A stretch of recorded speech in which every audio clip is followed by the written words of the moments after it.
युद्धपरिश्रान्तं समरे चिन्तया स्थितं रावणं चाग्रतो दृष्ट्वा युद्धाय समुपस्थितं ततो युद्धपरिश्रान्तं समरे चिन्तया स्थितं रावणं चाग्रतो दृष्ट्वा युद्धाय समुपस्थितं दैवदैश्च समागम्य द्रष्टुम् अभ्यागतोरणम् उपागम्याब्रवीत् रामम् अगस्त्यो भगवान् ऋषिः दैवदैश्च समागम्य द्रष्टुम् अभ्यागतोरणम् उपागम्याब्रवीत् रामम् अगस्त्यो भगवान् ऋषिः राम राम महाबाहो शृणु गुह्यं सनातनम् येन सर्वानरीन् वत्स समरे विजयिष्यसि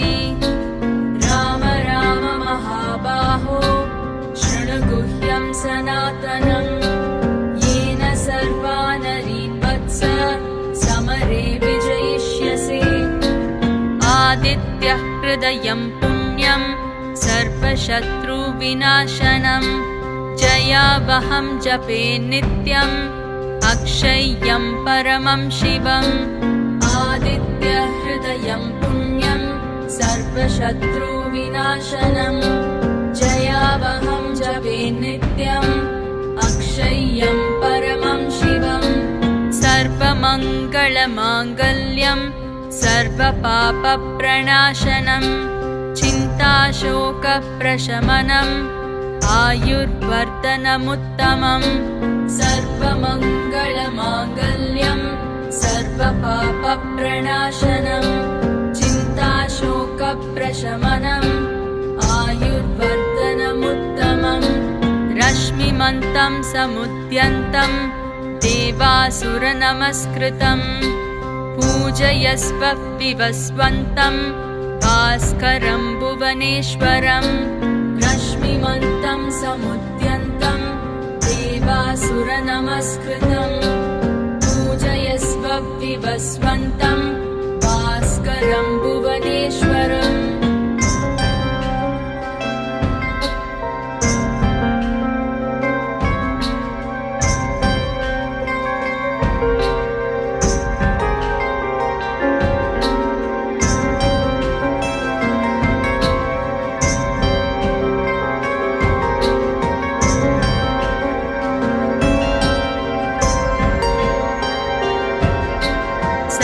देवात्मको ह्येष तेजस्वी रश्मिभावनः एष देवासुरगणान् लोकान् पाति गभस्तिभिः सर्वदेवात्मको ह्येष तेजस्वी रश्मिभावनः एष देवासुरगणान् लोकान् पाति गभस्तिभिः एष ब्रह्मा च विष्णुश्च शिवस्कन्दः प्रजापतिः महेन्द्रो धनदत्कालो यमः सोमो ह्यपाम्पतिः एष ब्रह्मा च विष्णुश्च शिवस्कन्दः प्रजापतिः महेन्द्रो धनदत्कालो यमः सोमो ह्यपाम्पतिः पितरो वसवस्ताद्या यश्विनौ मरुतो मनुः वायुर्वह्निः प्रजाप्राणः ऋतुकर्ता प्रभाकरः पितरो वसवस्ताद्या अश्विनौ मरुतो मनुः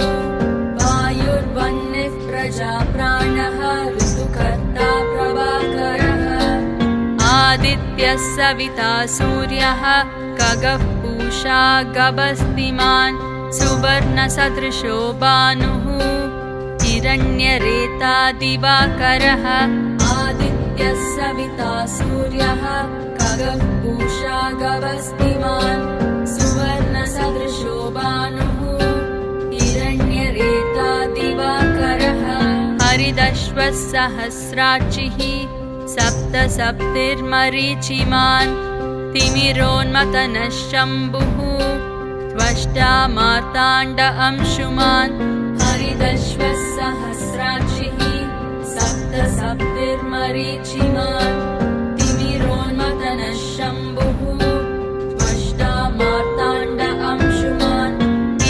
हिरण्यगर्भशिशिरः तपनो भास्करो रविः अग्निगर्भोदिते पुत्रः शङ्कः शिशिरनाशनः हिरण्यगर्भशिशिरः तपनो भास्करो रविः अग्निगर्भोदिते पुत्रः शङ्कः शिशिरनाशनः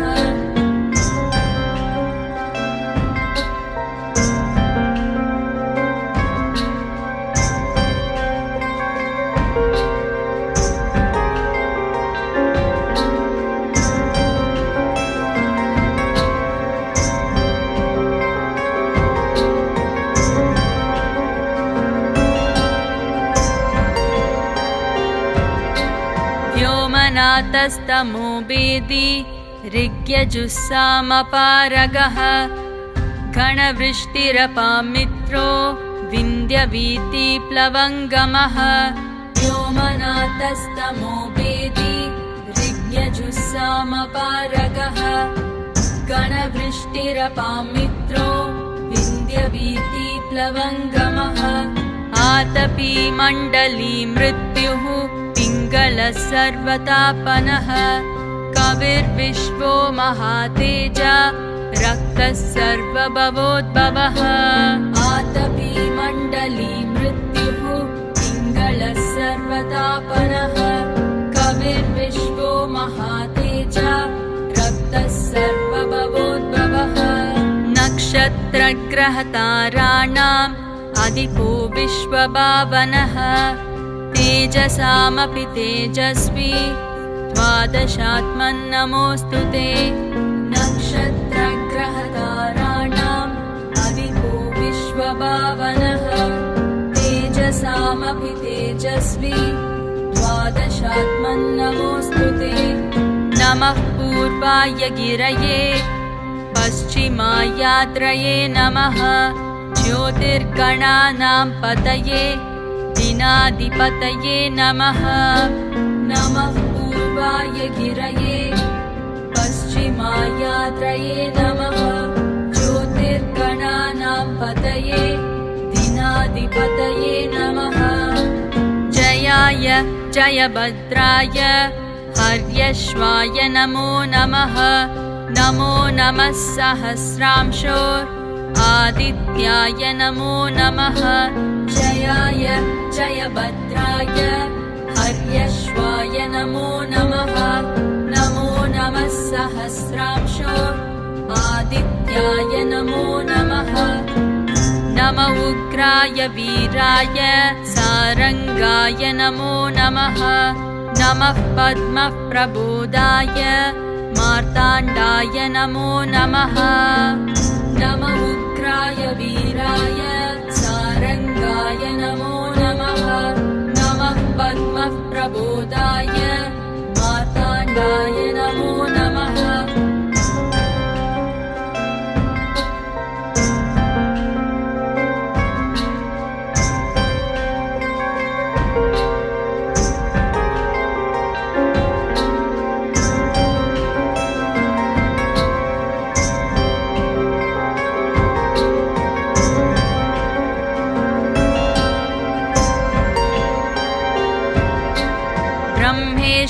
ब्रह्मेशानाच्युतेशाय सूर्यायादित्यवर्चसे भास्वते सर्वभक्षाय रौद्राय वपुषे नमः ब्रह्मेशानाच्युतेशाय सूर्यायादित्यवर्चसे भास्वते सर्वभक्षाय रौद्राय वपुषे नमः तमोघ्नाय हिमग्नाय शत्रुघ्नायातितात्मने कृतघ्नघ्नाय देवाय ज्योतिषां पतये नमः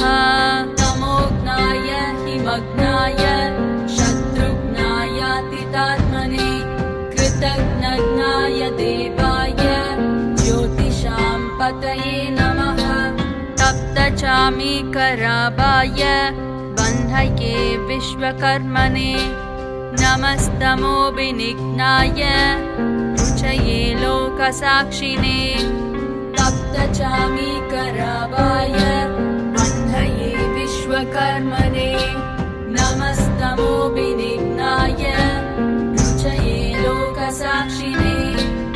नाशयत्येष वैभूतं तदेव सृजति प्रभुः पायत्येष तपत्येष वर्षत्येष गभस्तिभिः नाशयत्येष वैभूतं तदेव सृजति प्रभुः पायत्येष तपत्येष वर्षत्येष गभस्तिभिः एष सुप्तेषु जागर्ति भूतेषु परिनिष्ठितः एष एवाग्निहोत्रं च फलं चैवाग्निहोत्रिणाम्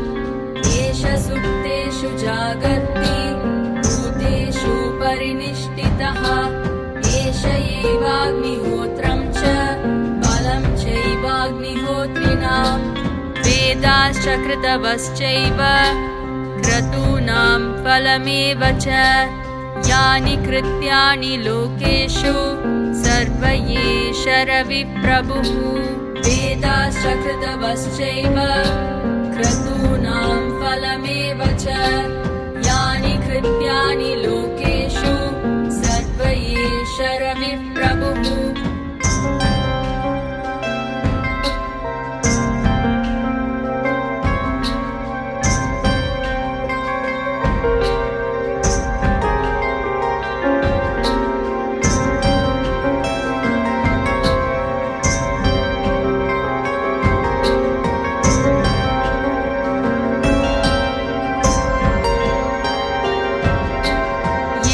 मापत्सु कृच्छ्रेषु कान्तारेषु भयेषु च कीर्तयन् पुरुषत् कश्चिन् नावसीदति राघव येन मापत्सु कृच्छ्रेषु कान्तारेषु भयेषु च कीर्तयन् पुरुषत् कश्चित् नावसीदति राघव पूजयस्वैनमेकाग्रो देवदेवं जगत्पतिं ये तत्त्रिगुणितं जप्त्वा युद्धेषु विजयिष्यसि पूजयस्वैनमेकाग्रो देवदेवं जगत्पतिं ये तत्त्रिगुणितं जप्त्वा युद्धेषु विजयिष्यसि अस्मिन् क्षणे महाबाहो रावणं त्वं वदिष्यसि एवमुक्त्वा तदागस्त्यो जगाम च यथागतम् अस्मिन् क्षणे महाबाहो रावणं त्वं वदिष्यसि एवमुक्त्वा तदागस्त्यो जगाम च यथागतम् एतत् श्रुत्वा महातेज नष्टशोको भवत्तदा धारयामास सुप्रीतो राघवः प्रयतात्मवान् एतत् श्रुत्वा महातेज नष्टशोको भवत्तदा धारयामास सुप्रीतो राघवः प्रयतात्मवान् आदित्यं प्रेक्ष्य जप्त्वा तु परं हर्षमवात्मवान् त्रिराजम्य शुचिर्भूत्वा धनुरादाय वीर्यवान् आदित्यं प्रेक्ष्य जप्त्वा तु परं हर्षमवात्मवान् त्रिराजम्य शुचिर्भूत्वा धनुरादाय वीर्यवान् रावणं प्रेक्ष्य हृष्टात्मा युद्धाय समुपागमत् सर्वयत्नेन महता वदे तस्य धृतोऽभवत् रावणं प्रेक्ष्य हृष्टात्मा युद्धाय समुपागमत् सर्वयत्नेन महता वदे तस्य धृतोऽभवत् अतरविरवदन्निरीक्ष्य रामम् मुदितमनाः परमं प्रहृष्यमाणः निशिचरपतिसंशयं विदित्वा सुरगणमध्यगतो वचस्वरेति